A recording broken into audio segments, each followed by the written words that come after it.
The story of the contest held by Cleisthenes of Sicyon for the hand of his daughter is an episode of the histories that's long attracted lots of attention. It's been discussed, for example, for what it might yield about, sorry, my screen is doing something strange. Shall I start again? This is a story that's attracted lots of attention. Sorry, there was a glitch with the PowerPoint. It's been discussed, for example, for what it might yield about foreign policy in the Greek world, codes of politeness, or the origins and development of sporting and dramatic festivals.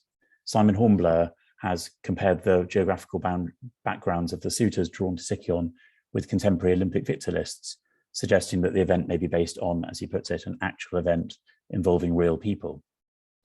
Another main focus has been on its relationship with previous traditions and genres, or contemporary genres, to the extent that in Rebecca Lemler's phrase in an article of 2021, the courtship of Agariste becomes a kind of meta-courtship.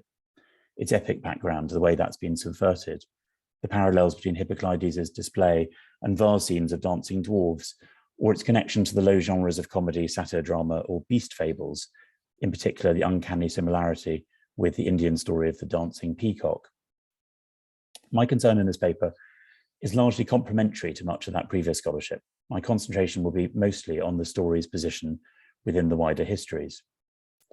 Where all readers seem to agree is in seeing the story as comic, or almost all readers, as a relief from the intensity of the account of Marathon that precedes it, a vignette of an unruffled archaic Greece on the verge of a war that would explode it. A tone of seriousness is only allowed to intrude at the notorious mention of Pericles at 6:131. Hornblower and Pelling, representing, we might suppose, the highest common factor of Oxford opinion, term the story this amusing and lengthy excursus, one which conveys, again, Hornblower and Pelling, a sense of remoteness from the Athenian politics of 490 BC. By contrast, I'll be proposing here a reading of Agariste's marriage that's altogether darker and more serious, and indeed more closely connected to the politics of the 490s and indeed of later periods as well. First, some preliminary observations.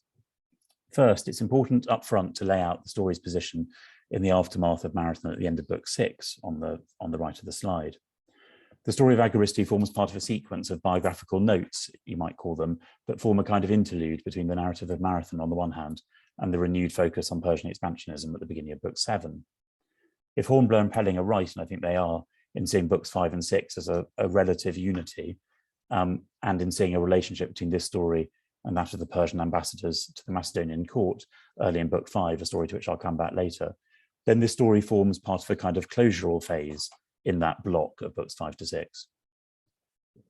Secondly, I'm taking for granted a couple of things. First, that it's legitimate to trace thematic patterns across the histories, to suppose that passages on related themes are in some sense in dialogue with one another. Some scholars conclude, in the absence of an explicit cross-reference, that Herodotus has overlooked a related passage within his work. I prefer instead to suppose that he's remembered and that he thinks that we, the readers, might do so also, and you'll see that popping up as a theme. Secondly, I take for granted that Herodotus's contemporary audience or readers brought a good deal of background knowledge with them, not least in relation to famous individuals and their families, and that this knowledge formed what Robert Fowler has termed a common language between audience and author. So I begin with the suitors, and especially the two central figures, the Athenians, Megacles and Hippocleides. Those that I'm going to return to are in bold. Details of the other suitors are spare. Stephanie West has plausibly suggested that Herodotus is offering extracts from a longer cycle of stories about the suitors. It's been well observed, though, by Muller, that a number of them, there are others who are no more than names, represent particular qualities: luxurious or just fine living in the case of Sminderides of Sybaris, wisdom, strength, hubris, hospitality, and so on. Hornblower has compared them to the 7 dwarves. These virtues or vices attach, however, not to the suitors themselves, but to their fathers. They represent, or in one case, brother, they represent paradigms at one remove. Megacles, the eventual winner, is no exception. He is the son of this Alcmeon who had visited Croesus. The one figure who excels in his own right is the one who, for most readers, is the story's hero, Hippocleides, son of Tysander, preeminent amongst the Athenians in wealth and beauty. Cleisthenes' responses to the suitors only shed a little extra light on the perceived qualities of the two Athenians.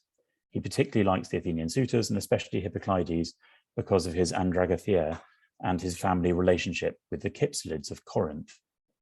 Megacles' qualities, by contrast, are very ill-defined. He is the grey man who gets the girl by default. His role is to be second best. He's Athenian, and he's the son of his father. That's it. The fact that polis and family background are in the end what predominate in Cleisthenes' decision shouldn't perhaps come as a surprise. Though he subsequently tests the candidates systematically, the most important criteria were always perhaps clear. First, he discovered their countries and the family of each.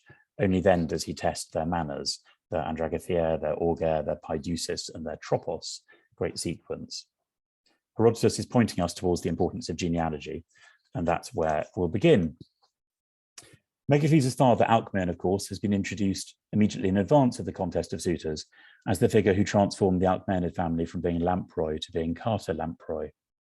By acting enthusiastically as the agent of the Lydians sent by Croesus to Delphi, the term for agent sumprector, a demeaning one, according to Kirk, he attracted, I'll return to Leslie Kirk in a second, he attracted the attention of the king, who invited him to Sardis and rewarded him for his service. The comic lengths to which Alcmeon goes to grab hold of the greatest quantity of gold are what tend to draw attention in the story, but there are other elements that are worth highlighting, as Leslie Kirk has observed.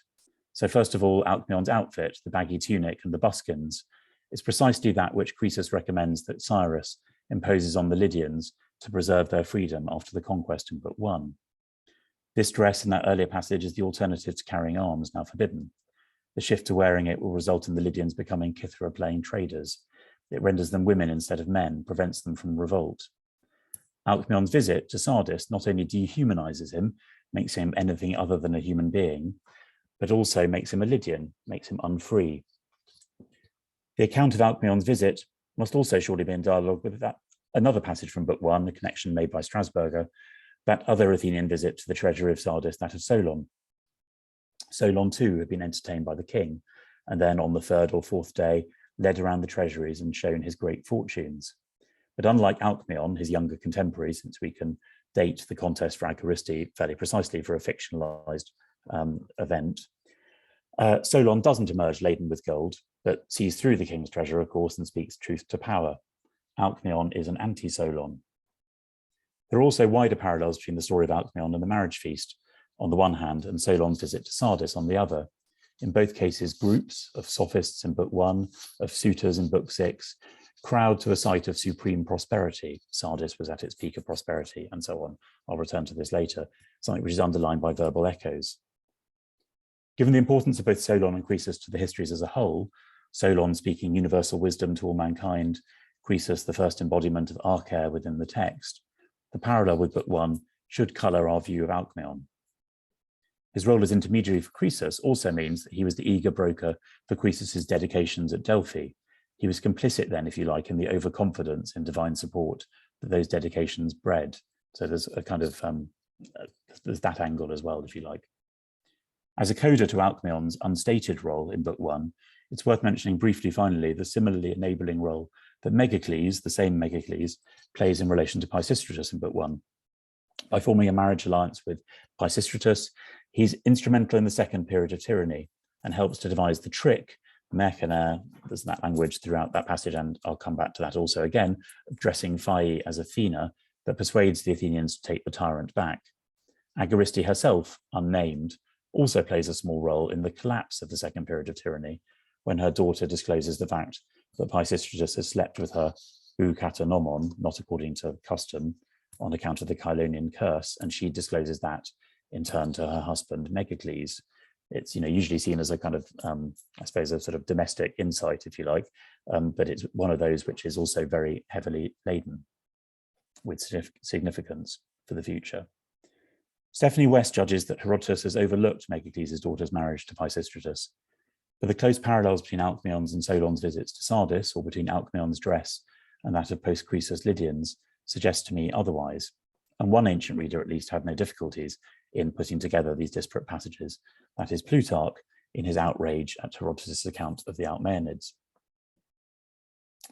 What then next of Hippocleides?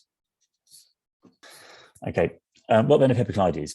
What we're told of Hippocleides is only that he is the son of Tysander and that he has a connection with the Cypselids of Corinth that impresses Cleisthenes. The best guess is that the Corinthian Cypselus married his daughter, so the father of the Athenian Cypselus, in turn the father of Miltiades, the oikist of the Chersonese. Their relationship then is equivalent to that of the Athenian and Sicyonian Cleisthenes, or we have a similar relationship with the tyrant of Megara and Chilon, the Athenian as well. John Davis hypothesizes that Tysander, the father of Hippocleides, was the brother of this Athenian Cypselus. Another genealogical question, which there isn't time to go into, is whether there is a relationship between Hippocleides and Cleisthenes' rival in the critical year for Athenian history of 508 BC, Isagoras, son of Tysander. Not the same Tysander, but Nicholas Hammond hypothesized that Isagoras' father may have been the grandson of Hippocleides' father. Okay, there are good counter-arguments, and I'll shelve that there. In summary, the happy-go-lucky Hippocleides is a member of the Philaids clan, and more questionably, may just also been a relative of Cleisthenes' rival Isagoras. To be clear, Herodotus doesn't make any mention of this connection, and Stephanie West has questioned whether any but the most informed of Athenian receivers of Herodotus would have appreciated it. The case that we should read the text with this connection in mind, though, is one based partly on circumstantial evidence, the prominence of Hippocleides in later family tradition, and partly a cumulative one based on the omnipresence of the Philaids in surrounding chapters. Hippocleides is the cousin of the Miltiades, son of Cypselus, whom the Doloncians invited to the Chersonese earlier in Book 6 and established as tyrant. He's a more distant cousin, second cousin once removed, of the Miltiades who fought at Marathon and who inherited the Chersonese. Herodotus is straightforward about terming the rule in the Chersonese a tyranny, and the elder Miltiades also, like Alcmeon, had a close relationship to Croesus. After the Lampsacines at 637 had taken him prisoner, it was Croesus's threat that he would rub out Lampsacus like a pine tree, i.e. destroy it utterly, that ensures his release. The story of the marriage contest follows on, of course, from the account of Marathon, in which Miltiades is such a pivotal figure, but it also directly precedes the story of Miltiades' post-Marathon career, a career full of suggestions of Athens' future empire.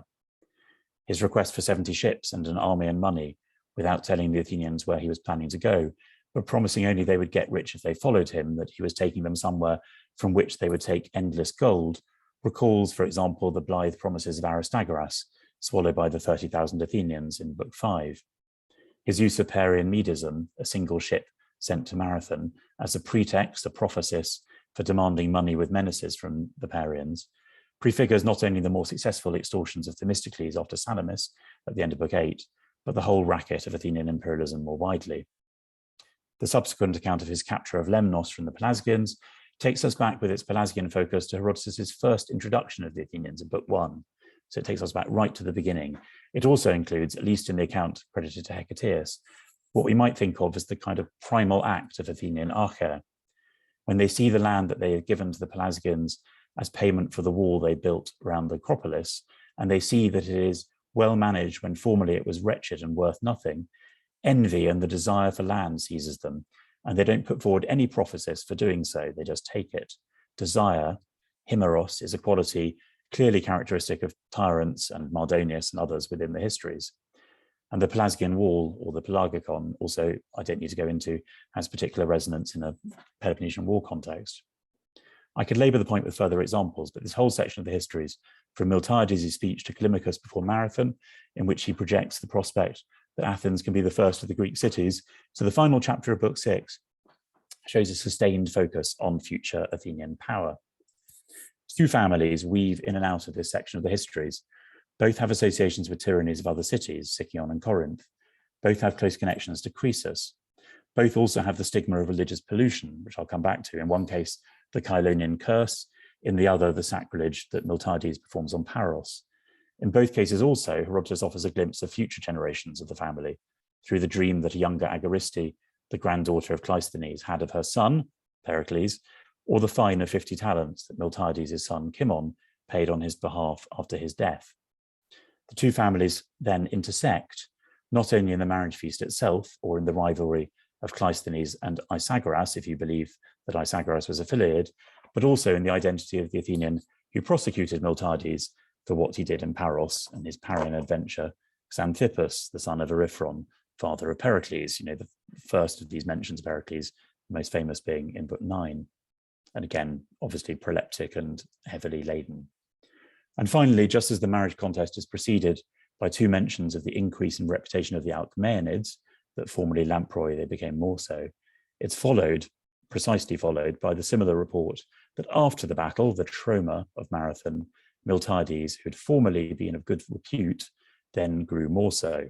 So they're balanced absolutely perfectly, these 2 families. They're meticulously balanced in these final chapters of book 6. It's surely not a coincidence then that the 2 Athenians at the center of the contest are representatives of these 2 families, even if Herodotus doesn't make explicit mention. But what does it all mean? To answer that first, I step back to the Logos in book 5 that, as I said earlier, Hornblower and Pelling suggest is a mirror to the suitors for Agariste, the hospitality shown to the Persians by Alexander and Amyntas of Macedon, hospitality in a rather ambivalent form in the end. Hornblower and Pelling suggest this, but they don't really develop it to include any thematic parallels. At a superficial level, sorry, there you go, there's a summary on the left. At a superficial level, both episodes involve magnificent hospitality lavished by a ruler, Amyntas or Cleisthenes, on a group, the 7 Persians or the 13 suitors. Both stories involve questions of decorum, how to behave at dinner parties, and they both go badly wrong. And both stories end in lots of gifts being given out and a single marriage. In the Macedonian case, the marriage a little later of the Macedonian Gugaia, the sister of Alexander, to the Persian general Bubares. Since marriage contests often give a key role to brothers as well as fathers of the bride, we might look at the story as a kind of inverted suitor narrative, one in which the groom's intentions are dishonorable and in which the brides turn out to be smooth-skinned young men with daggers, handily concealed. Things are also not as they seem in another respect. The crowning irony of the Macedonian story is that after his outrage at the indignity of his female relatives being molested at a banquet and disposing of all trace of the initial Persian party, Alexander of Macedon only ends up arranging his sister's marriage to Bubares, when Bubares comes as the leader of the search party sent to investigate the disappeared Persians. It's a story of a Persian alliance wrapped up in one of anti-Persian outrage. It's an anti-suitor narrative which ends up in a marriage after all. Historical readings of the passage have tended to see it, together with later traditions of Alexander I in the histories, as part of that ruler's attempt at post-war reputation management. A more satisfying reading, however, might lay more emphasis on its closing irony, and suppose that for Herodotus that conclusion is intended to undermine what goes before, that it is precisely reputation management, to use an anachronistic phrase, and the falsity of initial appearances that are the main themes of the story. Things are also not as they seem in the closing chapters of book 6. First and more narrowly, first of all, medism and the denial of medism are at stake here also. Herodotus' ostensible motive in the chapters leading up to the marriage contest is to deny the possibility of the Alcmeonids having given a shield signal to the Persians at Marathon. The parallel with the Macedonian banquet, however, gives support, in my view, to a more ironic reading, one associated with Strasburger or John Moles, for example, in the Royal Companion, and particularly, I think, edged towards in a fine section of Rosalind Thomas's oral tradition and written record. In general, first, we can adduce the relentless association of the Alcmeonids with tyranny, and especially the account of Alcmeon's visit to Sardis. What chance is there that this Alcmeonid, his mouth literally gagged with treasure, that he could have ever expressed independence of mind in the face of a wealthy Eastern king? Insofar as Alcmeon is presented tendentiously as the originator of the family, this is also a comment on the Alcmeonids more broadly. The wider thesis I don't have time to develop in detail, but I think in particular what I want to draw attention to is the slippery use of comparatives. The Alcmeonids appear to be tyrant haters more or equally, then equally or no less than Callias. It was the Alcmeonids much more even than Harmodius and Aristogeiton who were responsible for freeing Athens. But then the supporting arguments are all double-edged, artfully double-edged. In particular, the comparison with the Tyrannocides rests on a distinctly uncomfortable distinction between means and ends. The Alcmeonids freed Athens, but they did so by inducing the Pythia to instruct the Spartans to free Athens. He doesn't say in this context that they induced them with money, but he refers back to the earlier discussion in which he does do so. So he casts a veil over the full scandal, if you like, about Alcmeonid bribery, whilst at the same time pointing towards it. When he seems to reject the idea of Alcmeonid medism more than once, it's a thoma to me, and so on, the propositions that he's rejecting are all phrased, as Keir Starmer said to Boris Johnson last week, almost as if they were written by a lawyer. Not only that the Alcmeonids raised a shield by arrangement, but that it did so for a particular motive. He refers to their merkener, the persuasion of the Pythia, which recalls the same term used, for example, of raising a shield, but also the Phae charade in Book 1. So this is language, as Carolyn suggested years ago, which is redolent of tricksters and tyrant figures. He slides around back and forth, in other words, and the overall effect, whilst being able to protest one position, is quite deliberately to suggest diametrically the opposed one. This is, of course, exactly how Herodotus' approach is characterized by Plutarch. It says here, in a rare insight of his De Malignitate Herodoti, which is maybe a little unfair, he judges Herodotus as one of those who fire from ambush and then withdraw, saying they don't believe what they absolutely want you to believe. And I think he gets this spot on here and elsewhere. This elaborate game of reputations, however, is one which is much wider in the later chapters of Book 6. Harmodius and Aristogeiton have been introduced in argument once already, when Miltiades suggests to Callimachus at 6:109 that the matter in his hands is a choice of either enslaving Athens or freeing it, and leaving a memorial for all of human history, such as not even Harmodius and Aristogeiton, ... So we're in a game of reputations from that moment onwards. The same sense that not is all as it seems then informs the marriage contest itself. Marek Wensowski has highlighted how Cleisthenes' role as judge of the contest is completely at odds with aristocratic ideals of the symposium. It was for the fellow competitors to determine the victor, not a single tyrant figure. In Wensowski's words, the occasion is an anti-symposium. Cleisthenes is arguably also an unlikely figure to stage an epic contest of suitors in the first place. This is the same man who deplatformed rhapsodes in Sicyon on the slightly Trump-sounding grounds that Homeric poetry praises Argives and Argos, and he didn't like Argives. I'll pass over the murky connection of Cleisthenes to the foundation of a Sicyonian Pythia and the coincidence that Hippocleides' archonship in Athens coincided with the foundation of the Panathenaea. In actual fact, one Argive suitor, Miltiades, does make it to the competition, but he points through the identity of his father, Phaedon, to the tyrannical subversion of proper competition. He is the son of the Phaedon who committed the greatest act of hubris of all Greeks when he expelled the Agonothetae of the Eleans and established the contest in Olympia himself.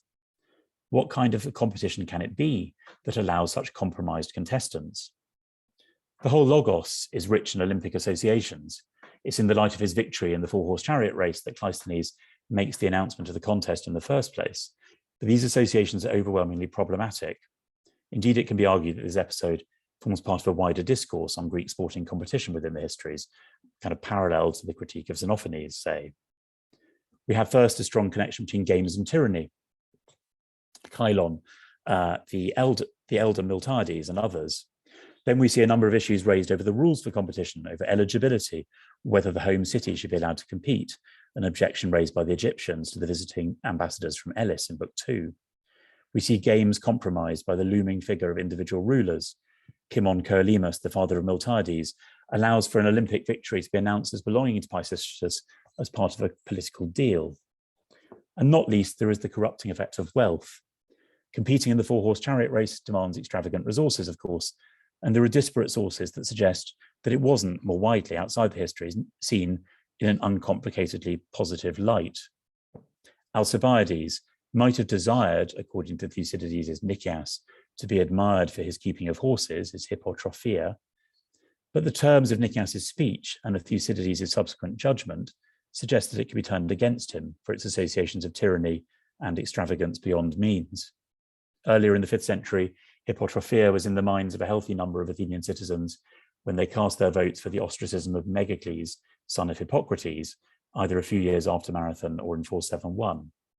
One individual, after writing out Megacles, son of Hippocrates, was moved to add, "and the horse."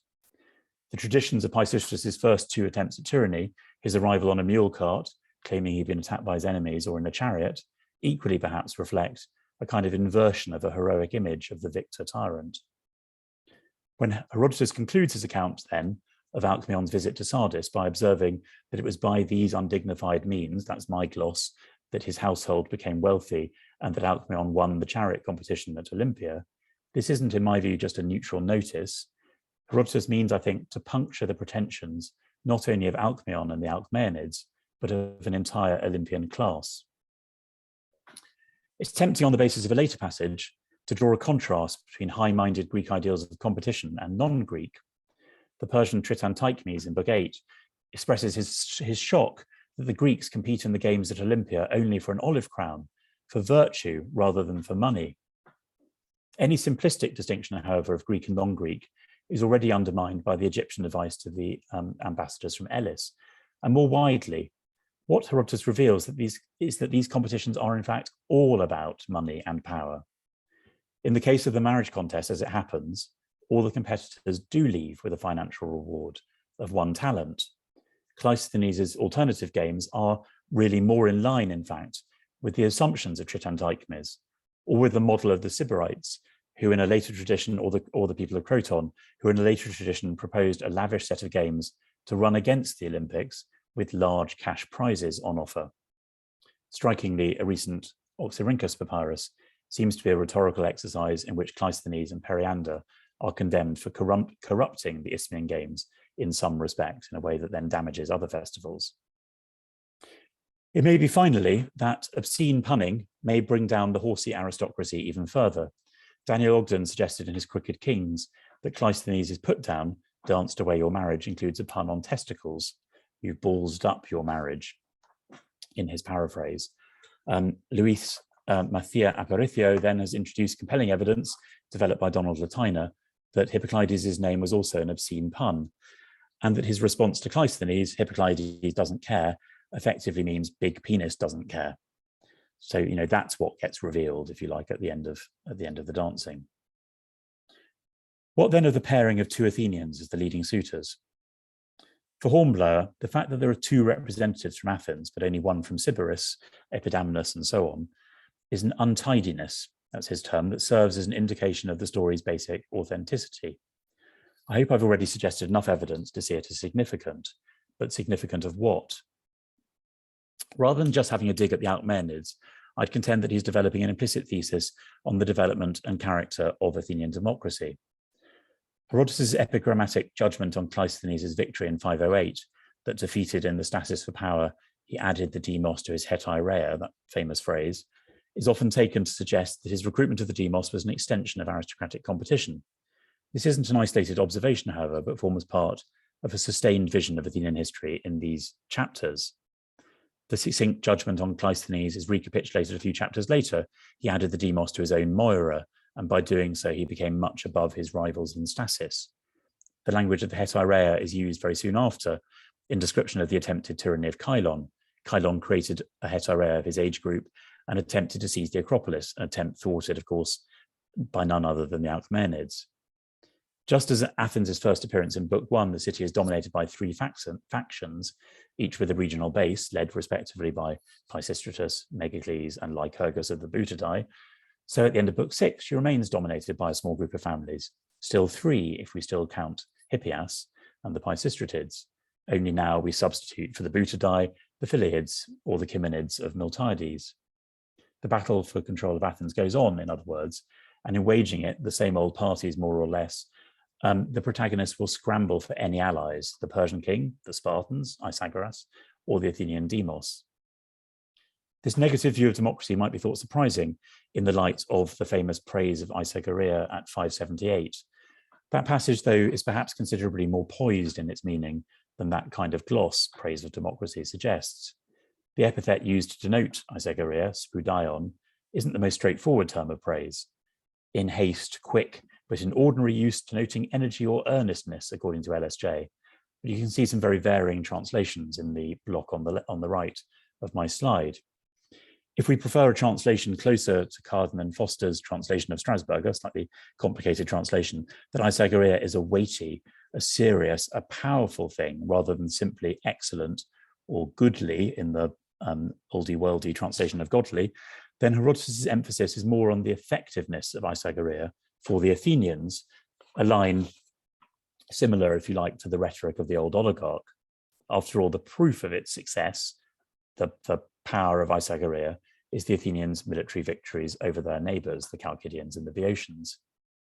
His seeming approval of Isagoria is also balanced by expressions of the effectiveness of a monarchic model, in some instances using very similar wording to 578. So you have the same emphasis on how each man struggled to get gifts at 719 and eagerness to do their best to show off to the king. So very similar terminology or language is used in talking about the power of monarchy as is used for the power of democracy. Herodotus also projects Athenian divisions beyond the time of the Persian Wars. This is, I think, implicit in the artfully balanced references to Pericles and Cimon in the aftermath of the marriage contest. The famous reference to Pericles at 6131 is, of course, widely taken to refer to the Athenian Empire of the period of Pericles' dominance. Cimon's shadow, though, can, I think, be underestimated, or is underestimated. The bare bones of Cimon's career can be patched together from a combination of Thucydides and Plutarch, with touches of others. He not only defeated the Persians and besieged the city of Eion in Thrace, an event also described in Book 7 of Herodotus, he also subsequently drove out the Persians and the Thracians from the Cleisthenes. He suppressed the revolt of Thasos and took over the gold mines on the mainland opposite. And he was then the driving force behind Athenian adventures in Cyprus and Egypt in 451, in the course of which he met his death in Cyprus, and there you see a statue of him in Larnaca. Given the sketchy quality of our sources, the importance of these events, and as importantly, their importance in the minds of Herodotus and his contemporaries, needs strong emphasis. Cimon, as Rosalind Thomas observed, has all but disappeared, frequently confused in later traditions with his father Miltiades. Even, however, through the telegraphic pages of Thucydides' Pentaconta Etia, the subjugation of Thasos, after a siege that lasted 3 years, appears as a significant staging post in the development of Athenian imperialism. In particular, also, the scale of Cimon's expedition to Cyprus and Egypt, and more widely, the breathtaking nature of Athenian ambition in the 450s, as described by Thucydides, Plutarch, and Diodorus, need underlining. We get perhaps the clearest glimpse of a proleptic allusion to Cimon in an earlier passage of Book 6, where Herodotus gives a detailed account of the importance of the Thasian mines. Taken together, he says, they yielded a revenue of 200 talents a year, 300 at their peak. The context for this notice, which is just before the passage I'm quoting, is Darius's demand that the Thasians destroy their walls and hand over the ships that they'd built in response to having been besieged by Histiaeus. For Herodotus' contemporaries, this can only have brought to mind the Athenian siege of Thasos, which ends precisely in the razing of their walls, the transfer of their ships, the surrender of their mainland possessions together with the mine, and the setting of tribute. Herodotus' eyewitness account of the mines shifts, first of all, into his own eyewitness set in the past, but then into the present tense when he describes the mines and their scale. He directs the reader back to the Phoenicians. At the same time, he directs them forward to the ongoing significance of the mines. Similar parallels would have been brought to mind by other Philaids interventions in the histories. Miltiades' seemingly homespun imperialist venture, his request for 70 ships, might represent the seed of later developments, the first promise, if you like, of the extortion that could be achieved through unquestioned control of the sea. This is, of course, the Cimon who is reputed to have eliminated pirates. We might contrast, however, Dionysius of Phakia, who set up as a pirate in the Western Mediterranean after the Ionian Revolt, but only attacked non-Greeks. By contrast to the Philid intervention, the 70 ships, that one, Miltiades, is kind of homemade piracy, if you like. Cimon's involvement in the Cleisthenes and with the Thracians is just a continuation of the family interests that we hear of in books 5 to 6. Miltiades' adventures on Paros may also be fulfilled by Cimon's career in another way. Cimon paid the fine of 50 talents after Miltiades' death at 6136.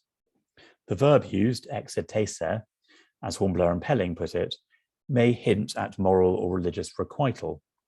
Was the requital that he made, like other instances of deferred divine vengeance in the histories, for example, that deflected onto Mardonius by Xerxes, or the vengeance that Herodotus assumes is waiting for the Athenians for their killing of heralds in Book 7, more than simply monetary?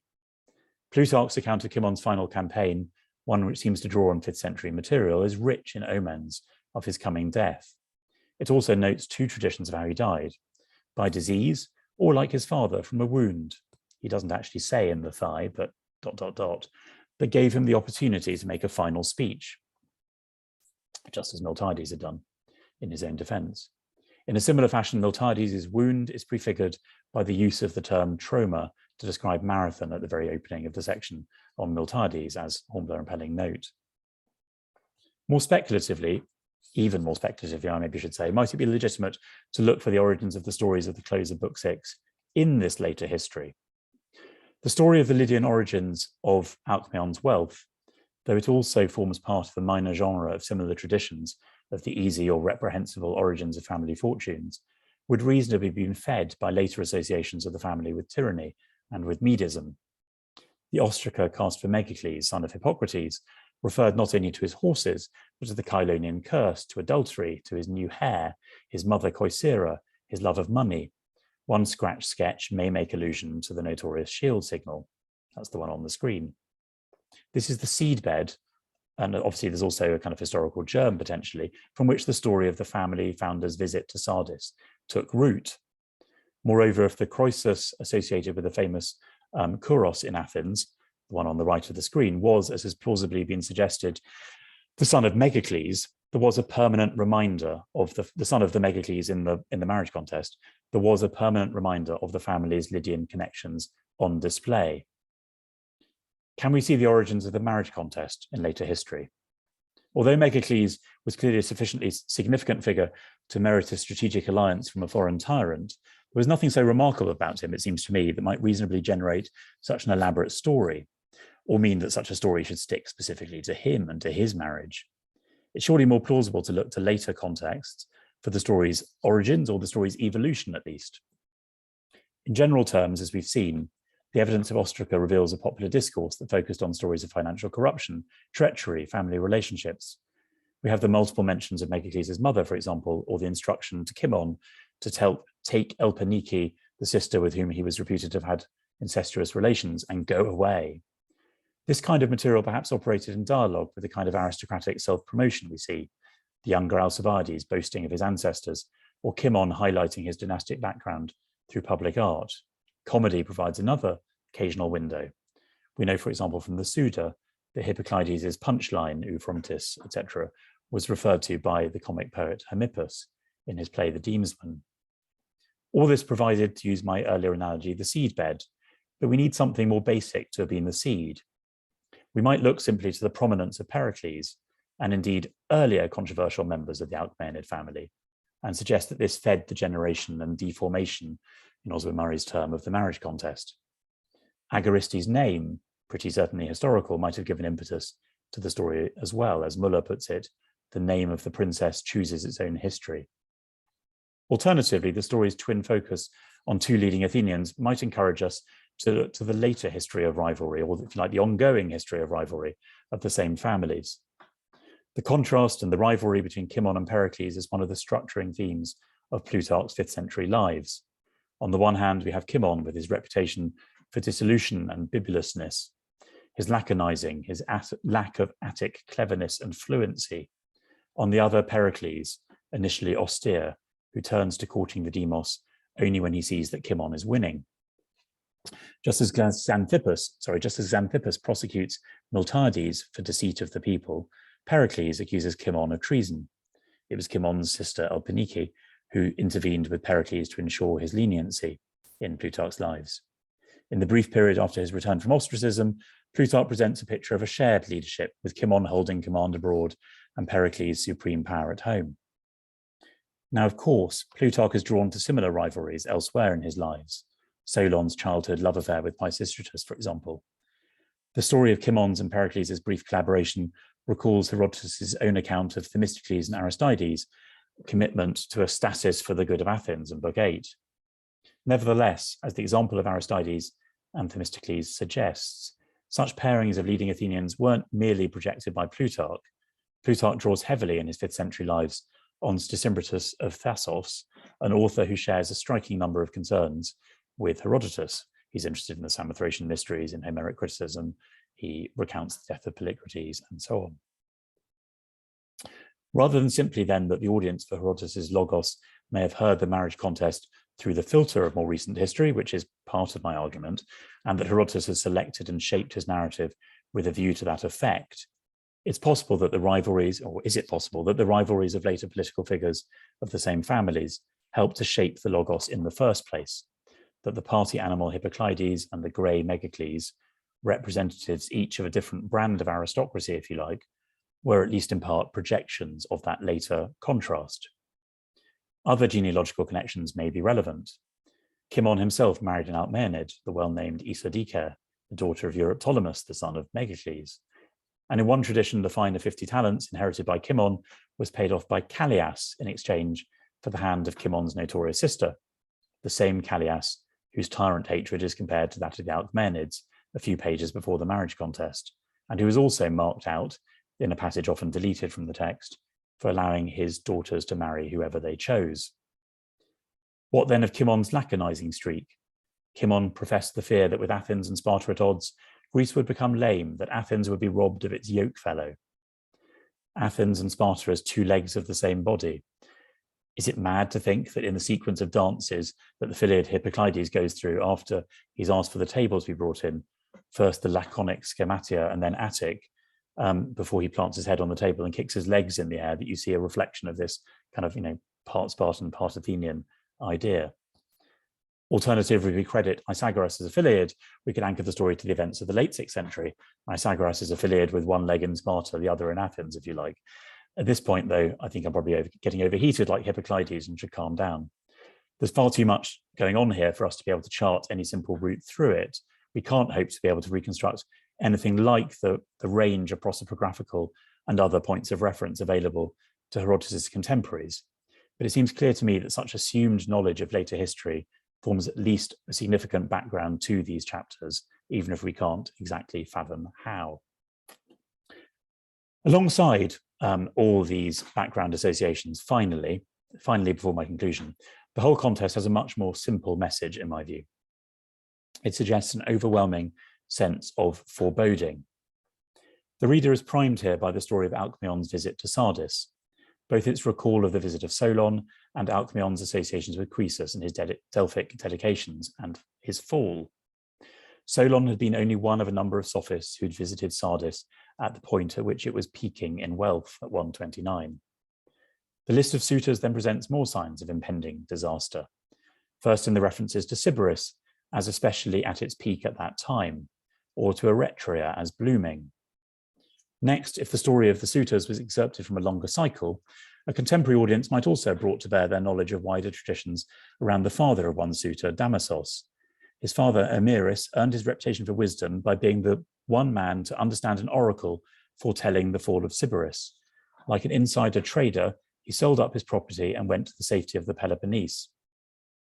When asked how long the Sybarites' prosperity would last, the Pythia had replied that their parties would go on forever, provided you honor the immortals, but when you show more respect for a mortal man than for a god, then war and internal dissent, polos tekai emphilos stasis, will come to you. These signs of impending disaster for Sybaris and Eretria are clearly realized in subsequent events.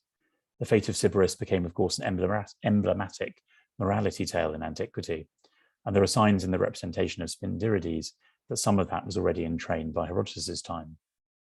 Eretria ceased to bloom when its territory was captured by the Persian Datis, its temples destroyed, its population enslaved and transferred to a town near Susa, Ardarica, a transfer which Herodotus describes in a whole series of installments up to a few chapters before the the Cleisthenic marriage contest. So it finishes at 6119. The marriage contest, however, doesn't only prefigure these specific reversals, but a much wider pattern of events. Near the outset of Book 5, we're given similar signals of dangerous good fortune for two other Greek cities, Miletus and Naxos. Miletus was then especially at its peak, the model, the glory of Ionia. Naxos excelled other islands in eudaimonia, that Selonian commodity. Both in due course meet their expected reversal too, but more significantly, Miletus is marked out as the origin of a kind of rising tide of more general misfortune, of caca. For a short time, there was a letting up of evils, but then for a second time, evils began to happen for the Ionians from Naxos and from Miletus. Herodotus' formulation is repeated with variations on a number of occasions. when a couple of chapters later, a group of rich Naxan exiles arrive in Miletus to plead their case with Agariste of Miletus, he repeats that then from these cities evils began to happen for Ionia, Kaka. When Agariste draws in the Athenians, Herodotus comments that these ships were the beginning of evils for both Greeks and barbarians, and the most famous of these passages. And then finally, shortly before Marathon, his notice of the Delos earthquake points to yet further evils that now reach beyond the chronological confines of his narrative. For more evils happened to Greece in the generations of Darius, Xerxes, and Artaxerxes than in the 20 generations that occurred before Darius, some of them coming about as a result of the Persians, some from the chiefs of the Greeks themselves fighting for rule. There's a clear chain of contingency that connects these passages. The Kaka that begin from Naxos and Miletus, they lead to the Athenian participation in the revolt, which then leads to this wider sea of troubles. The fates of different cities are also, however, connected more indirectly. In particular, for example, the fates of Miletus, Sybaris, and Athens are connected through their citizens' responses to the others' misfortunes in a famous passage earlier in Book 6. Whereas the Milesians had loudly lamented the destruction of Sybaris, the Sybarites didn't reciprocate on the occasion of the sack of Miletus. The Athenians, by contrast, displayed their grief for Miletus by their punishment of Phrynichus, for reminding them of their own Kaka.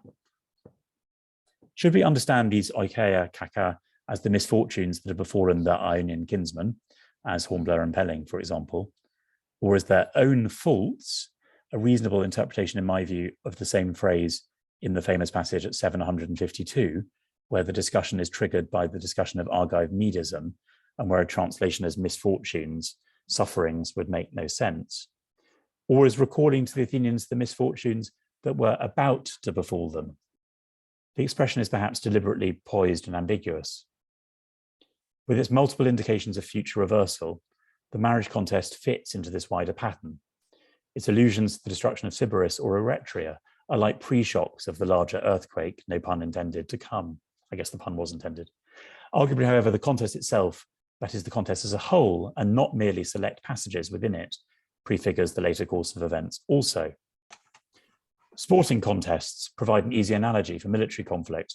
When the seer Tysamenus was told by the Pythia that he would win the 5 greatest contests, agonas, he initially set his mind to athletics, but the Spartans then recognized that the oracle referred not to athletic, but to military competition, and so recruited him to their cause. At the same time, in Herodotus's world, as in the world of fairy tales, marrying the ruler's daughter standardly carries with it the implication of adopting their rule. So, for example, Megacles asks Pisistratus in Book 1 if he might like to have his daughter as his wife together with the tyranny. Is Cleisthenes selecting a successor, as well as a son-in-law, as Stephanie West, Annan Griffiths, and others have asked? Alternatively, we might point to 2 traditions of the Persian Wars. The first from Herodotus, that Pausanias wanted to marry the daughter of the Persian Megabartes because he had the desire to be the tyrant of Greece. The second, from Sesymbratus via Plutarch, that Themistocles asked Hiero for his daughter's hand, promising to make the Greeks subject to him, and subsequently to himself, Themistocles, is the impression. The historicity of these traditions is, to be clear, immaterial. They simply provide a kind of context in which to understand the marriage contest. The suitors are competing not only for Agariste, not even for Sicyon alone, but for Greece. Like Croesus's inquiry into who were the most powerful of the Greeks in Book 1, Cleisthenes' search for who was the best of all Greeks points to the identity of the city that will achieve supremacy, that will be, like Agariste's name, best of all. That city is Athens, the Athens not of the seemingly model aristocrat Hippocleides, who is revealed to be anything but, arguably, but the nouveau riche opportunist, Megacles. Like Megacles, we might note that Athens, too, only achieves command or success as second choice. When there was talk of their taking the naval command from the Spartans, the Athenians bided their time, making a big thing of the survival of Greece, and knowing that if they engaged in stasis over the leadership, Greece would be destroyed, thinking rightly, for stasis within a people is as much worse than a war where you're of one mind as war is worse than peace. Only when they pushed back the Persian, and the agon was over the Persians' own land rather than their own, did they use the pretext of the hubris of Pausanias to take the leadership. Herodotus' aphorism about civil war in some respects fits its ostensible context poorly. If they had in fact disputed the command, it would presumably simply have facilitated the Persian conquest rather than achieved anything else. It makes sense predominantly, in my view, for its proleptic significance, for its reference to the even greater evils of the wars of Herodotus' own time, a dispute about leadership that risks the destruction of Greece. Here, finally, I turn to the literary antecedents for Cleisthenes' marriage contest, which I said I wasn't going to touch on very much at the outset. If previous contests have any common feature, it is that the majority of competitors end up dead. The wedding of Helen is an event of fatal significance, according to Martin West, for the whole age of heroes. The competition for Penelope at the beginning of Book 21 of the Odyssey is also the beginning of slaughter. At the end of Book 6, similarly, we are standing on the brink of a new era, if you like. It may be wise to summarize. Narrowly, I've sought to reinforce the ironic reading of Herodotus' denial of Alcmeonid medism, to argue for his more cynical construal of Athenian isagoria and of Olympic victories. More widely, I hope, even if you don't follow me in my more fanciful suggestions, to have shown that later political contexts are a place to look for the evolution of these stories, and that the story of Agaristes's marriage and the closing chapters of Book 6 more widely are much more than a loose sequence of biographical notes or a passage of comic relief, but instead a section deeply connected to the wider themes of Books 5 and 6 and the histories more widely. Just as I'm wary of terming ethnographic digressions from what, as Richmond Lattimore argued ages ago, we should be cautious of terming any section of the histories an excursus, too lazily at least, or of labeling it as serious or comic. Herodotus is never more serious than when he is smiling.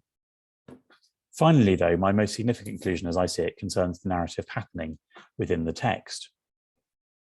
The story of Agariste and her suitors is an artful analepsis that takes you back to the crucial historical nexus of Book 1, the time of Croesus and Pisistratus, and then casts you forward again to all the events in Athens and in Greece more widely, from the liberation of Athens through to Marathon and beyond, and ties together lots of the themes from Books 5 and 6. It's ultimately closural, not only for Books 5 and 6, but for all of the first 6 books. These patterns are so many and so complex that they defy any simple idea of warning. It would be wrong, I think, also to see them narrowly or purely in narratological perspective. I'm tempted instead to see the patterns in the context of the omnipresence of prophetic signs in Greek culture and of Auerbach's model of figural interpretation, something I've played with before in the context of Herodotus. The pattern in which events are linked, in Auerbach's words, not mine, I'll qualify this in a second, neither temporally nor causally, but where the first signifies not only itself, but also the second, while the second involves or fulfills the first. Now, to be clear, in Herodotus' case, the contrast Auerbach draws doesn't quite work.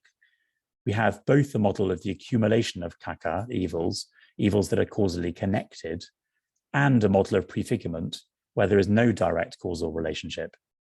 We have, for example, the more elusive connections between the wound of Marathon and Miltiades' wound, and then between Miltiades' wound and Cimon's. And if you want to, you can put a dotted line further back to include the Apis calf and Cambyses as kind of analogical to these later figures. Some of these prefigurements are extradiegetic, the famous allusion to Pericles. Others are contained within the time frame of the narrative, are intradiegetic. In a passage of the Cambridge Companion, Alan Griffiths suggests that Herodotus is sparing in details which jump ahead in time for fear of seeming to arrogate to himself the function of the prophet. He, Alan Griffiths says, projects a more modest persona than that of the omniscient Time Lord. Now, I don't think personally there's anything immodest about what I'm suggesting on Herodotus' part, but in my reading, Herodotus' text reveals just an enormous proliferation of such implicit or explicit prefigurements. And of course, we're hampered in identifying them by the patchiness of our knowledge of later history as well. A central element in his composition of the histories, in my view, is the ordering, the overlaying of these patterns of prefigurement. Thank you very much, and thank you for bearing with me.